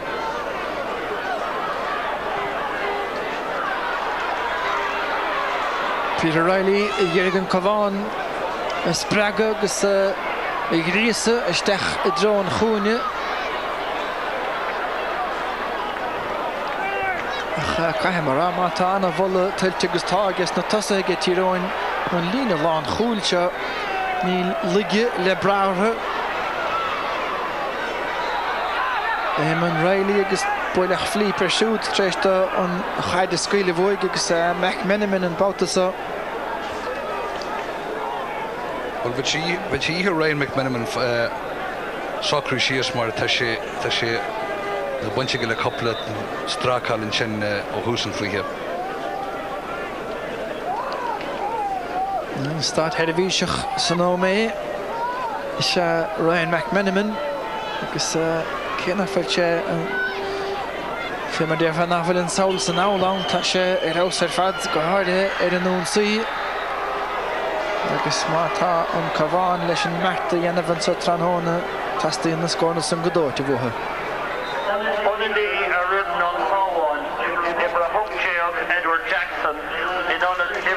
Well, tá fear eile ó drumgún a teachta an Gavánach riimisin tá Sean Cavan tuchaisteach nó le tuairteisteach sé Edward Jackson agus tá James Doonan fear raibh mórán a brathir sa lína le Cholinson tá sé siúd mithe agus athúnú gáidéantaine sige Matty Kerriganach tá sé buile beag déanach beidir cynna fylach catá me het tríno mo diúg sa tarna le. Wel, rhaid jay bunch edyn na ffórn yn siarad gyda'r glacad se ni myrwyl jawain a couple myrwyl stan Cavan hat rais agus chartin cool hu gedonna gamor ach ni yn chummer gwrs da with a few one punchal you can start shot. Jason Riley ydyn yn nis y fawr o fog siamach. Gyda'n doch dangan Chris Larner yn son eroig yn chwilio mach. Agus seo fearrla go bhfuil míú mai déanta Tyrone Larry Riley. Well, it's going to go fadlin sin taring you no say gus One of the Ireland hero in Ivrinigio Sean Cavan in on the Kevin Hughes. And Kevin Hughes hook gamach an seanú de Sean Cavan. Agus ciún gamach bhí Hughes in uvan fearbhí lá parkas a chréibh an urig. I gé cúnta híróin nach beag láirlig é siúd agus anna imiróid fada bhfuil scroíocht don scohan. Ceannáir caitisteach a méle bháide a choríist. Anna dhéile áil déanta gceist na cosantóirí lei sin. Agus Carl Collins féhrú a bhla isteach ach Peter Ward. Agus ag natural Brian Dúharnis.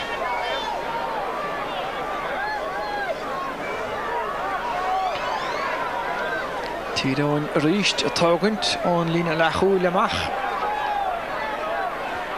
Se Colin Holmes ceann fada builte go siúd.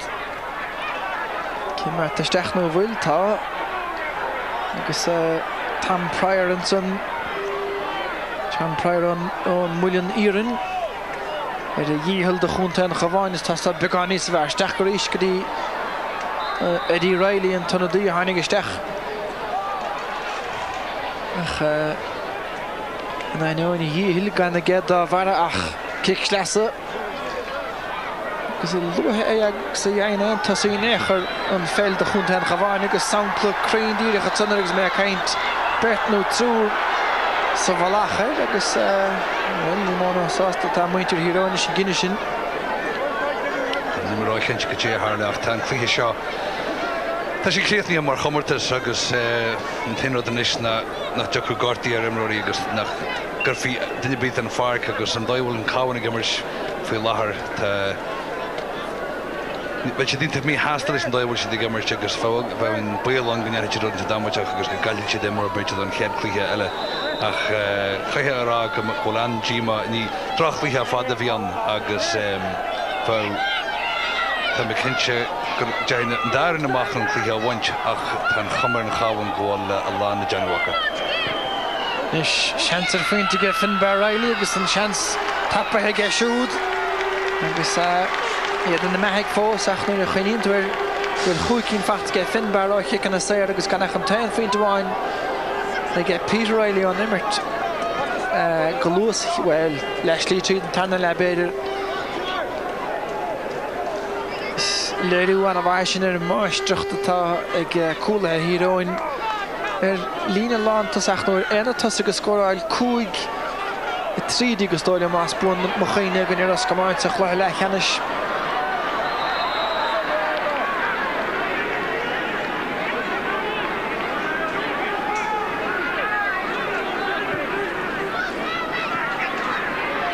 McAnallen marsin leis an gic sair ach ceann an mehamach ar se Dave líne. Náisteacht an lán ag Colin Holmes agus ag McAnallen. The cluthe an leiniuh agus a ríist an obair go dó a ghanmh go dúr cábhainn sé an funineh ach agus do bhaine náfuil chá tíagar hnéachar bíon túnachar nach beag aige ar chúrsaí níos trasanta go dtí Peter Riley buailte techní sa hir de sin agus sehé Anthony Ford fé mar dúirt hena a hosnig a ré imar mar thosaí ach níl an spruc aimse ag an gapta an abouta san. Oes sy'n cyn leitán ag an chawan aniu. Ni rud a bí gar a gartaf. Rhaid gan a hapa gwyn ar Joe Kernan yn san sa tlw agus Big Joe twrt aig o'r so fe cawn 3 seachtainna agus dyn o'r mach gymesio began bwr am McGuigan Brian McGuigan caitist ach ag esiwyd ar ag techtar fyr y Canafin ach cawn bwyd ag Michael Bride agus Ian Riley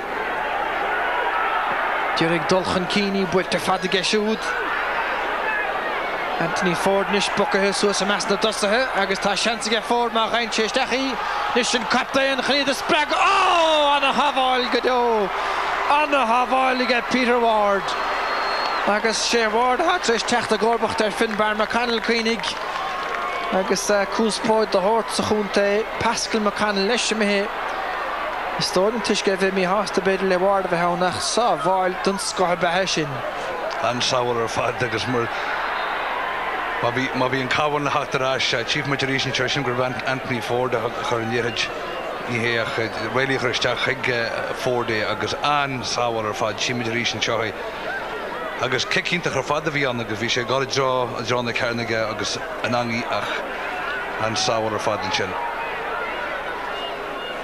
Agus de ganná sé scór builethe mar a hena muiceach na dríos na go bné an buile Bhríseach ar spridin chaváin ar déir hír an sa Tranhóna. Scór a tastóil anna hír ar fadútha agus b'néan 10 chance le Catholic ó hostingin chláir an gúil a chaimsiú ach anna haváil ar fadig a Ward agus Jason Riley an sa hanis siar go dtí Finbar O'Reilly agus sin pass maitheisteach ach an mí deara gon son cafarar Larry Riley. Well, reason that really got a hog that sin gírach nó a Harlíon. Kick all in stehan sin nach ní ré leis smachtach an leir an dhéireach. Bhí léonnta mar sin ní bhuihan an dhéireid a garteid. Well, Michael Bride's fáca an son ag Matty Kerrigan a dtír ag Canafin a hiúniú.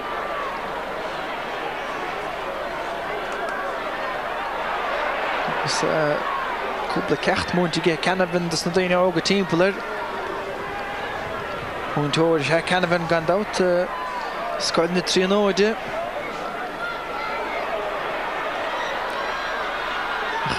Seansa le ar scór beidir ige cúnta an chaváin a chréis na cúlathe seo. Agus cúlathe nach chaon ná leo an brú olt náma. Cúpla ceann áard caitisteach. Cúpla ceann íse leis tríalta ige cúnta an chaváin.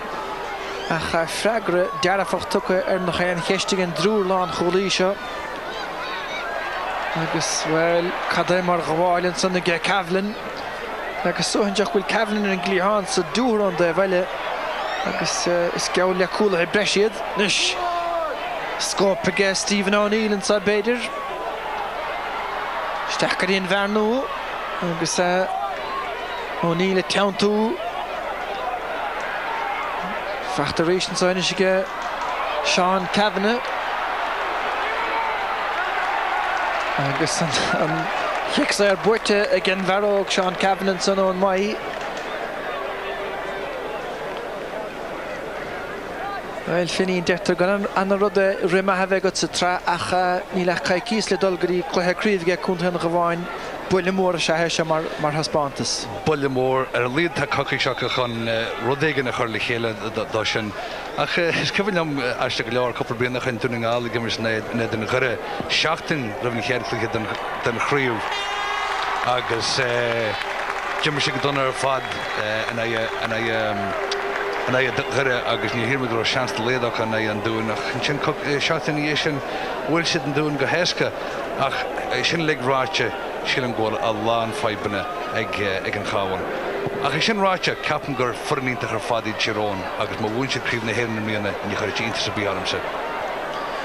Well, dúr tanna go scoráil Cavan sécín a gluthe ceannis ola le gine na Cavan an san sa tára tá sécín fachta níos geir sin gic san agus go chéan chumar an scéal go me sé bócach báta bhaine le mar chapta an néidir nócha hen agus nócha dó bhuaig Peter Cavan craimhacha iléirn fé bhínas fithe mar chapta an le Tyrone agus atála go múid sé craimh na héirn leis mar chapta an leis na ceart scoileanna agus go chéan chumar an scéal go me sé ceiliúr a ríis mar chapta an bócach an sa Tyrone. Well, she was drach tackling seo Paul Gannigan in Chen ach rís tan clí seo go donna ag stad seo agus gannig fanna le jeún faoigeis. Well, fin caiir sé bheith chuoine bhanis ar leichan chluthe, bí sé chuoine bhar sin agus sibh se sa bhaile tá seansa guise úr ráha héinige fiacu agus gléich ar an nihir sin le do ráha imimeóir agus an dúis ná tros hairíthe de bhirt go dúrla saoile de chluthe ceannis amán na strathe an teachtainse chuin chorca agus cíl chuinnig san amíocht an son agus dúis anna easta bhirt fe mar deirim gléig an nihir sin finín. Well, tá lán léchan ar fud na parkin sin ag Tyrone aniu agus well, níon clí hart go fáileach tá a lán léchan ach fiúm dúisme agus ag an am cinna couple na rimmer chumáid sin ach fi siad choláidrin sin ar fud na parke bhil sé go dúach le cean na chuigar aráinneach ráinú is daine ag an bommite.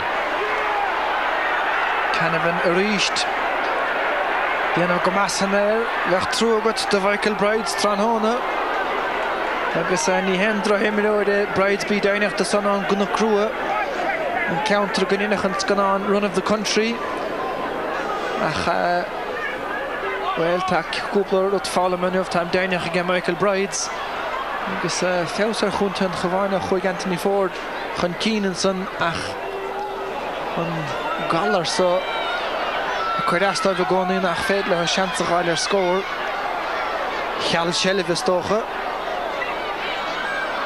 Tá lecholaí láir a córaach an san agus gúrlaí a hagan amach léthe tá sé hénig agus Ford I géirí go máil go déon féin tá Ford fós sínte agus fé mar dúr fanín ba bhór an buile dámach dófií le héadí Ford agus an craibh a teanna linn. Tá is go sin Brian dúthir agus is cinse go sin rinne duine ina himúí as fear bhí sé th bar ar fad ó thuús go deidir an faoithe.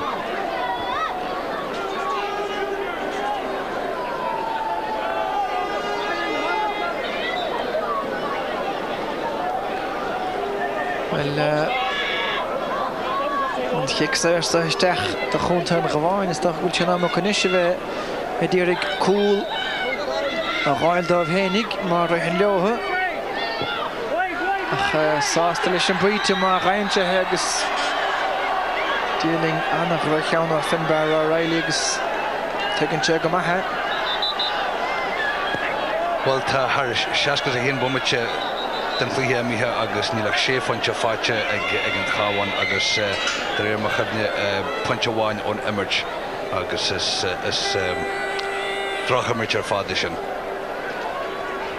Well, tá déidirdiantaige Peter Riley an sa Tyrone agus is stoilm gur bheith Philip Kermata take isteach agus hain sé siútaisteach níos luha sa chluithe nuair bégan de mar eile fágant do bhar gortú fola agus tá Declan McCrassan agus seo fearr a bhí ar aus ar fad sa chraibh Pascal Cavan leis a teachtasteach a híróinach McCrassan go háire nó táil ar fad mar lecholaí ar chlé ach rééis sé díanaar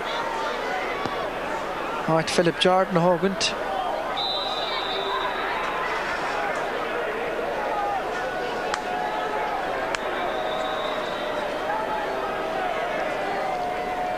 Shahé McCrassan Grouse a taggart down on Yomatin. Agus sé Philip Jordan atá gemacht. Agus Peter Kainter Fanel Mahaveh got agus tocht on Fanel. Agus tá sé léirthe go maithan saige Tyrone gohfuil anna ómuocht anna heh art na gáilte a bhfuin an gréibh. Agus gohfuil méorí breathe ar i glíán Cavan a dhéanamh go maithréist agus Brian Robinson fear cuireacht an báic a gcuineh bhó agus techt haar naisianmh. Buirteach agus an council buirteistigh Sean Cavan ach an moltóir mí hástal is agus ráite a Michael Collins gur ráda sin feld an dalamh. Paul Gallagher chun ascrí Michael Brides. Finbar O'Reilly. Fehef nó go méid den ingdach a takeúlis ach Shelf Cailtige Cathal Collins agus well pe molla a fuair Collins agus Pearson McKenna treis an chluheile a cheannis. Ní dónam well ní déimiach gohfuil a lán a bhfuil déanamh acu.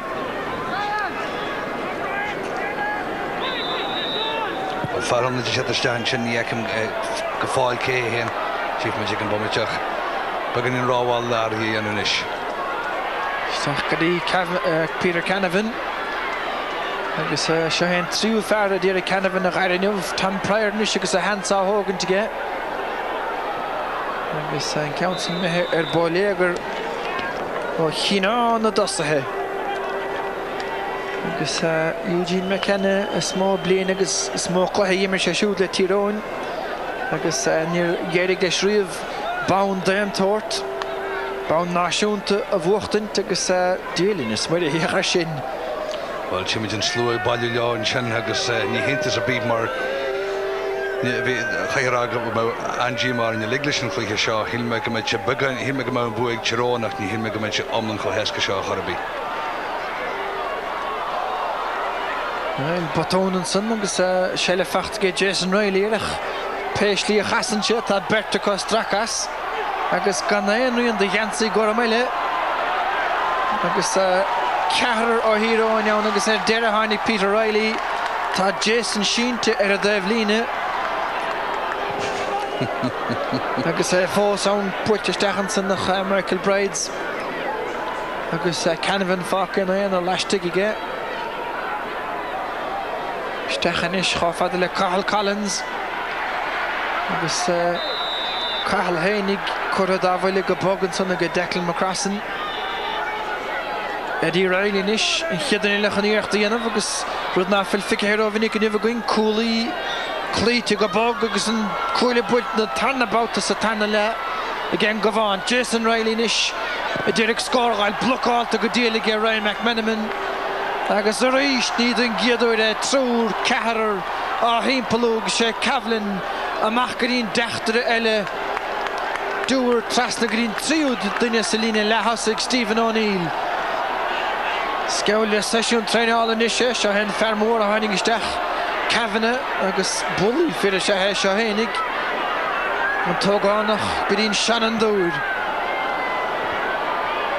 Agus an cúl baid éid an áard agus bhfuil callís díanta tar san moltóir.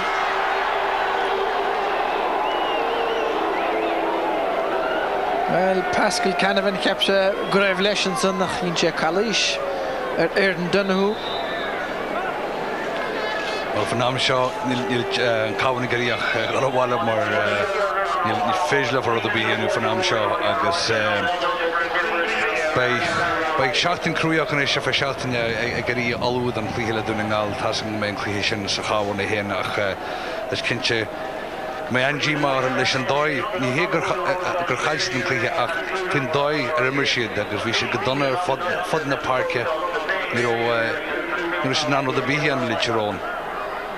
Well, sé Phil Rogers an tééis Dernaí hat tuch isteach an Larry Riley ge Matty Kerrigan cháneomat sa bhreis bheith le Nimmerton sa Tranhóna agus sean spéidir ar chúl Larry Riley ní hecht Jason Riley agus cá sé bheith sátal well, cheappas go puinte fachtaigech níl son hénig ige agus an lug I tiite mar an lagar fatan isise go.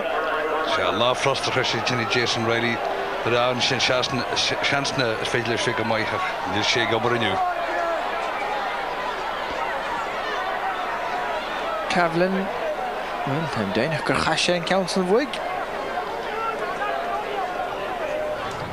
Anthony Ford tiite siar a ríist. Ach a líad tá siad cimrád leotha Gallagher inis agus sin éon chiad iirecht ar scór ag siúd Tyrone agus tá pointe fachtaige a chiad scór ag Paul Gallagher ach ní leanach crutní sa hásúla chuir ar chláil a scór. Pointe galant ar fadin sin Paul Gallagher nach an legat sé bhád ráháil sin. Well, nis finín sé seo aránathe gut sa mar leach an chluthe Alliance TG ceir Peter Cavan agus taspáin tastunsko. Well, imre ar fád an agus is deachar chreidfeil bhfuil Peter an caiidean imre sin a chuineal suas le Jimlíonna ach bhí sé just th bar ar fád aniu. Sílam go bhfuil sé fointe ar fád agus bhí lán seans na léige ach ní rud a bríca deachúil an cabhaní an leis an sin aniu agus tá sé dáithreite an dáig bhil sé ábalta leanstan raigh blian in dhéana bliana agus teispanta sí mar den scáisian a dhéanú cluiche níon cluiche. Agus an gradam sin tilse go mór ag gaiinniu. Agus is ní dóilíonn go bhfuil éine sa tír na beag sásta de Peter Cavan Tyrone agus buachtant bán náisiúnta den géadúir. Bar ba bhór an trúa ar fad den Jeroen Peter Cavan as an fel gan bon náisiúnta bhí drochar Tyrone clí canisina a bhar a clíann sin couple bliana chuinnis cohann go bhfuir Peter éon fointe dhéag agus ní réidir leán an buáil ach beidir go bhfuil sé lúsa hirniu. Agus bhí sa léamh a glár an leinmh gurbéis sin nó gurbéis sin an scór a smó fuair éine a gluthe canis na héireann ar an a chaileann gluthe canis.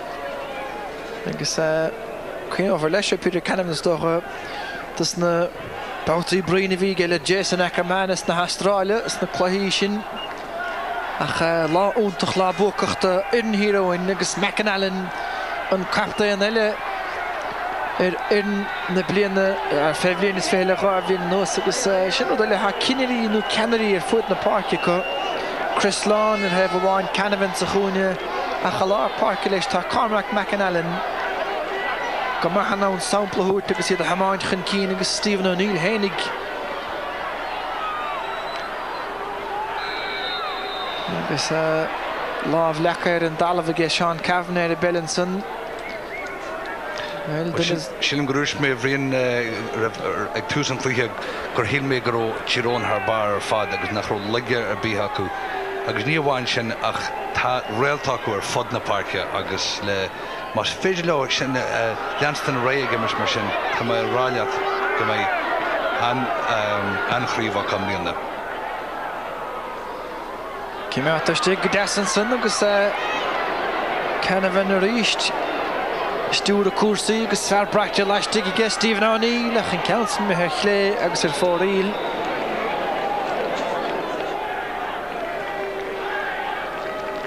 All-star na bliana sa caite ach a bhhain siad cúpla chluithe sa chraibh ména a stáilna go méid beidir duine nó bheirteile ar a bhhain sin a bblion se chuin ach stoch gur besin an dúláán de Art McCrory agus Eugene McKinnon is beag muintir an chúnta é seo is súil le craibh éib na stocha agus chuirigh san an hénig brú cartan na himiróí. Chuirí mu se ach sílam go mé Grodímar Tyrone an oríon dóid go deis sé as an chríomh rin si th bar gríomháú agus an sin casú deire áthe in sin chead cluiche cáileachta agus neahirodí a gart ábhar an láisin agus bei sé gurí sinna chuir na cheart am líana agus is cinse go na himráí acu chun sin dhéanú. Well, ceann fada tomáitisteach aige Eddie Riley a féin drásá is réigen ha éiríon na seaamh bhgóidas na himiróí ag cúnta an chaváin. Agus tá an bhert dianta có agus tá Tyrone takeisteach ha sé tréis tamil mór fada chaamh sa bhásach ach an giadúr ó tasnéchan na chluiche canis sa trá dhéimir 90 fithe sé há craibh náisiú